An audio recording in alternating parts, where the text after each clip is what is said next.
Hello and welcome back to the channel. And a special welcome if you're coming over from Fallon's channel, Moss Family TV. My name is Jerry and I do some cooking and some sewing projects on this channel.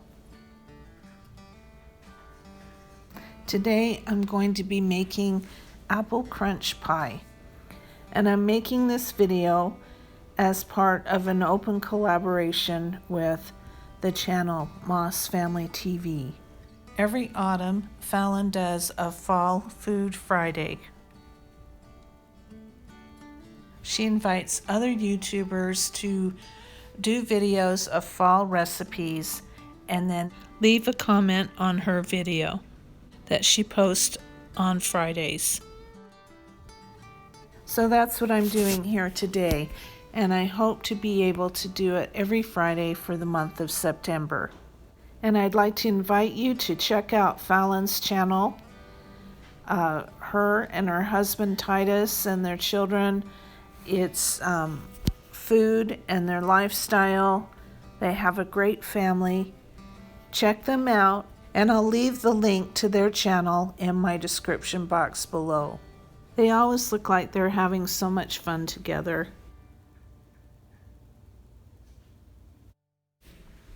So on with the ingredients that we have for our pie. I'm going to be using a pre-made pie shell. I have 7 Granny Smith apples there that I've washed and have in a colander. I have some flour, some sugar, some lemon juice, some ground cinnamon, ground nutmeg,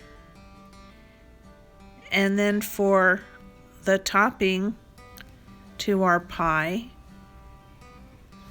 I have white sugar and brown sugar,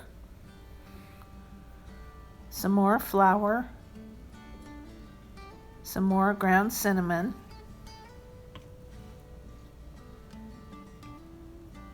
and a stick of butter.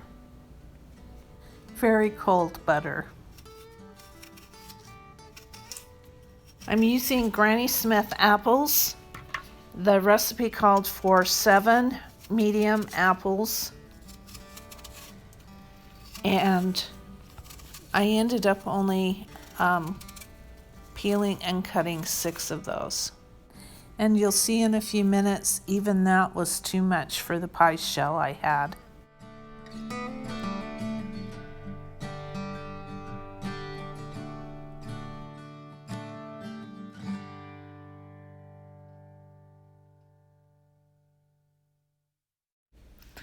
I actually have made this pie before in a couple of videos that I've previously done. One was a Thanksgiving preparation where I showed how to prep and make this pie and then freeze it ahead of time for Thanksgiving. And then I did a video where I showed how I thawed the pie and baked it. And I'll leave the links to those videos in my description box if you're interested in watching them.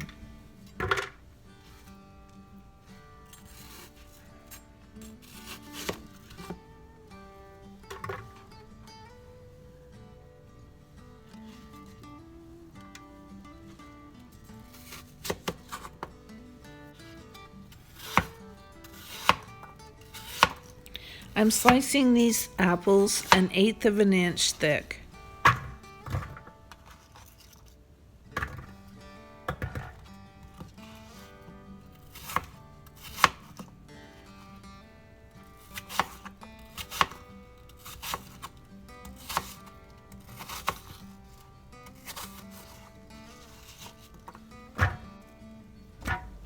After cutting 1 or 2 apples, I always add the lemon juice to that and give it a good stir, and that will prevent oxidation or the apples from browning. So that was 1 tablespoon of lemon juice that I just added to that. And I continue peeling and slicing the rest of the apples.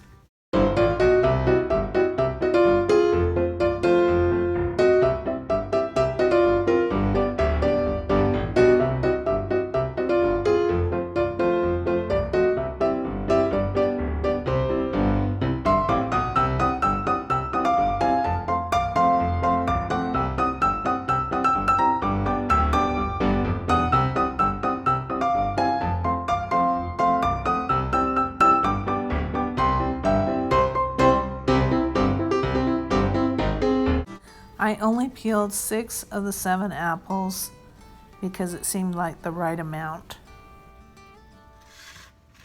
So to the apples, I'm adding 1/2 cup of sugar, 3 tablespoons of flour, 1/2 teaspoon of ground cinnamon, and then 1/8 teaspoon of ground nutmeg.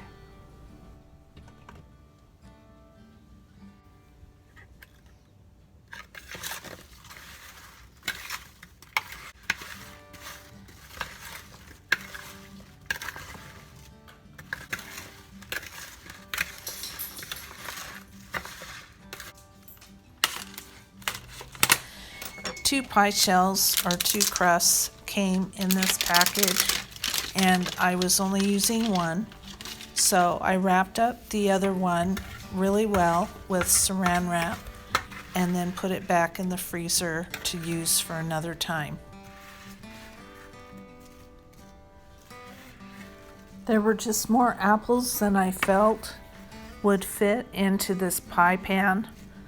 So I got out another pan and put the remaining apples in that one, just a loaf pan. I feel like if I had had a glass pie plate and made my own crust, that it would have had enough room for all of these apples. But the pie plates in these pre-made pie shells are just a little bit smaller.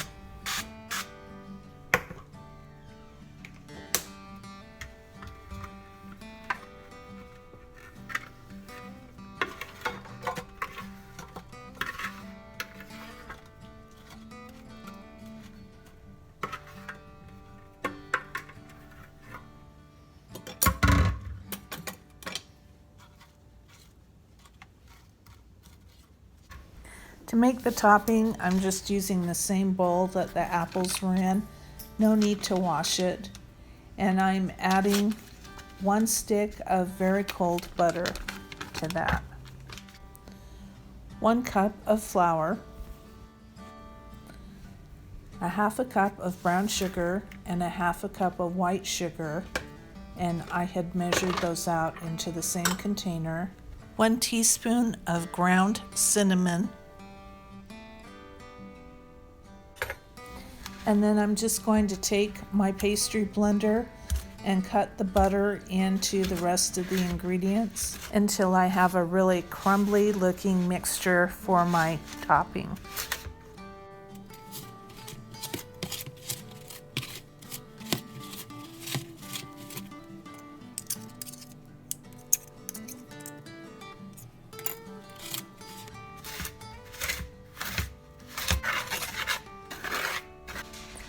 I'm just putting the pie and the other pan on a piece of foil on a baking sheet, just in case there's any mixture that boils over. It makes for easier cleanup. So I'm just putting the topping on top of the apples now and just spreading it out evenly. And I press it down slightly. I discovered this time that by pressing the topping firmly down, it created a more crunchy topping. And so if you want a more crunchy topping, do that. If not, let it kind of just sit without pressing it down.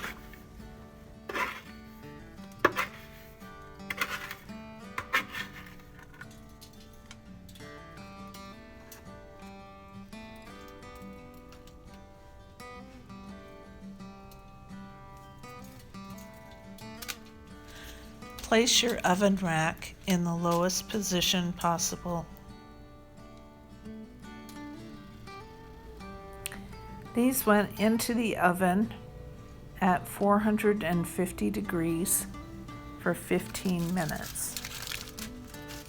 After the 15 minutes, I pulled them out of the oven and turned the oven down to 350 degrees And then I made some little coverings out of foil for the crust so that the crust wouldn't get too brown.